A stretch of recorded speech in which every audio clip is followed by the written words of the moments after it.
So here's how we can make photos private on the iPad. Let me show you how it works. There are actually two main methods, and let me explain it all. If you're new here, subscribe so you don't miss anything important. First of all, you can just locate your Photos app on the home screen of your iPad, hold down on it, and from the things which appear, click on more options, and there is the ability to require Face ID. That means that you essentially lock access to your photos completely, right? So the entire Photos app is going to be only accessible by tapping the passcode or scanning your face, even if the iPad is already unlocked, right? So it adds another layer of security and privacy.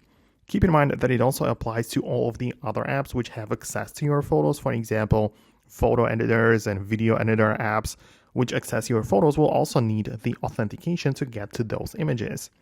So that would be like a blanket solution for all pictures. However, you can also just select only a few pictures or make one appear in the full screen.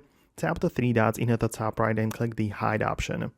So when you hide the photo, it will move away from the site. It will not appear in any of the widgets or suggestions. So that's good enough.